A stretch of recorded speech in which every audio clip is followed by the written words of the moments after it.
Luxury crossovers may not see much off-road duty, but they've helped automakers find the pot of gold at the end of the rainbow. The Lexus RX invented the segment in 1998. This is Generation 4. I am driving in the RX's natural habitat, an upper middle class neighborhood, and there are plenty of competitors around. There's an Audi Q5, a BMW X3, Volvo XC60. This outsells them all handily. It's like Lexus gives them away in cereal boxes. Gen 4 has dropped evolutionary design for something more intense. This is the brand's most popular vehicle and has been for some time, so a design change this dramatic takes a lot of guts. The Lexus crew must have been disappointed that Nissan Murano's floating roof treatment hit the market first. Nearly 5 inches longer than the last RX, it looks like Japanese kanji on wheels. President Akio Toyoda believes the brand needs bold styling. Added harmony couldn't hurt. There's a skosh more room in the cabin. F-Sport models ditch wood trim for techie materials, but all RX interiors appear more handcrafted this time around, including an analog clock.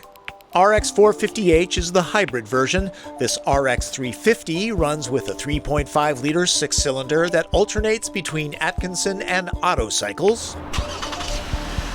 295 horsepower and 267 pound-feet of torque happen higher in the rev range. Available in front and all-wheel drive, the F-Sport's 8-speed uses data from G-force sensors to know when to hold gear ratios while cornering. Drive modes alter the suspension, plus transmission and throttle response. As for performance, it's certainly quick enough off the line, but know that the F-Sport doesn't give you any additional power. All-wheel drive RX 350s do the 0 to 60 dash in about 7.5 seconds. Lexus continues to up its game in the driving dynamics. Go with the F-Sport and you get adaptive suspension. The ride quality is on the firm side of comfortable. Body roll is pretty well managed. It is not a BMW M type of affair, though. RX delivers a controlled dynamic. It's not the kind of rig owners tend to wring out hard. The ride takes the edge off of a long day of commuting, shopping, and shuttling kids to lacrosse practice. The RX is very, very quiet. That should be no surprise. Drinking standard-grade gas, RX 350's fuel economy is about par with the competition, the Mercedes GLC being the champ, though it wants premium. So does the RX 450h hybrid model. That averages 30 miles to the gallon. These days, tech defines luxury, and the RX can be had with blind spot warning, radar-assisted cruise control, and auto braking with pedestrian detection, almost necessary in class. F-Sport gets configurable gauges, and the seats have deeper bolstering, heated and cooled too. The unique haptic Lexus controller is adjustable for sensitivity. I find the operation awkward.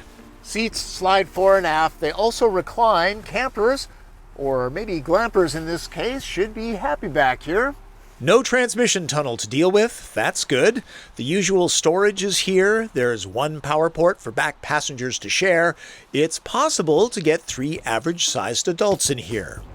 One of the RX's strongest competitors is the Mercedes-Benz GLC 300, which holds 9 packs of this stuff.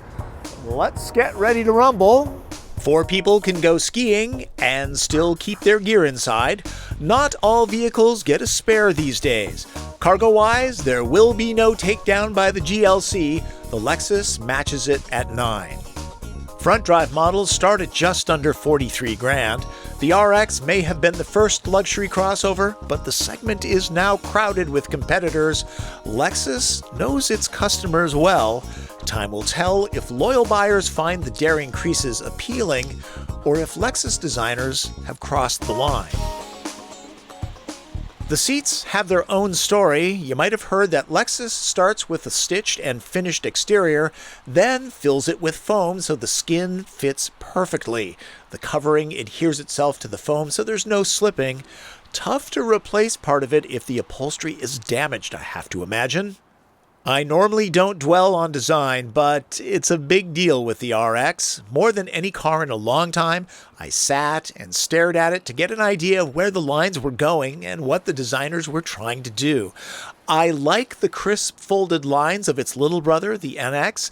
This one, it doesn't work for me. I just can't find much continuity, though the shape of the spindle grille echoed in the back, that's a nice touch.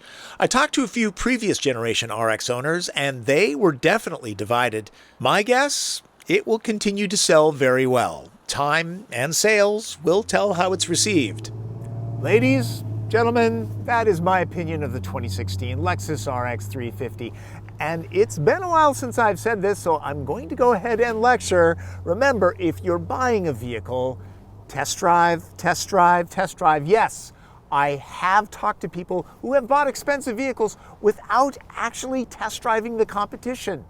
That's crazy. Things have changed so much in the last 5 years. If you're not out there experiencing the vehicles, you don't know what you're missing. Lecture over. That's Driven. I'm Tom Voelk.